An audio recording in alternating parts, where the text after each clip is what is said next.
మన దేశంలో మిలిటరీలో చేరే వారికి ఫస్ట్ కఠినమైన శిక్షణ ఉంటుంది. అందులో చాలామంది వెనక్కి వచ్చే పరిస్థితి నెలకొంటుంది. అటువంటి శిక్షణను దాటుకుని ముందుకు వెళ్తేనే మిలిటరీలో సేవలు అందించవచ్చు. అయితే ఈ శిక్షణ టైంలో కొంతమందికి అనుకోని సంఘటనలు జరుగుతాయి.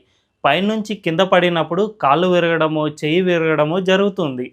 దీంతో పాటు ఏదో ఒక ప్రమాదం జరిగి అంగవైకల్యం వచ్చే అవకాశం ఉంటుంది. అలా జరిగినప్పుడు వారిని మిలిటరీ నుంచి తిప్పి పంపిస్తారు. దీంతో వారు అటు మిలిటరీలో చేరలేక, ఇటు నార్మల్ ఉద్యోగం చేసుకోలేక ఇబ్బందులు పడుతూ ఉంటారు. దీనిపైనే సుప్రీంకోర్టు కీలక ఆదేశాలు జారీ చేసింది. ముఖ్యంగా సెంట్రల్ గవర్నమెంట్కు కొన్ని క్వశ్చన్స్ అడిగింది. అవేంటంటే, అలాంటి క్యాడెట్లకు మళ్ళీ సైనిక సేవలో అవకాశం ఇవ్వడం సాధ్యమేనా అని పరిశీలించాల్సిందిగా కోర్టు సూచించింది. ఒకవేళ వైద్యం తర్వాత వారు పని చేయగలిగితే వారిని తిరిగి సేవలోకి తీసుకోవచ్చా అని అడిగింది.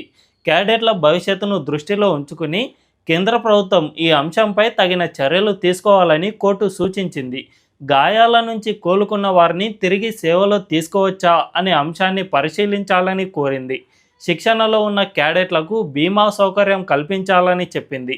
దివ్యాంగత కారణంగా తొలగించబడిన వారికి అందించే ఎక్స్గ్రేషియా మొత్తాన్ని పెంచాలని తెలిపింది. వారికి పునరావాసం కల్పించడానికి ప్రత్యేక పథకాలు తీసుకురావాలని కేంద్రాన్ని ఆదేశించింది. మరి ఇప్పుడున్న మోదీ గవర్నమెంట్ ఎలాగో ఆర్మీ ఫేవర్డ్గానే ఉంటుంది కాబట్టి ఈ విషయంలో త్వరలోనే కీలక నిర్ణయాలు తీసుకునే అవకాశం ఉందని తెలుస్తోంది.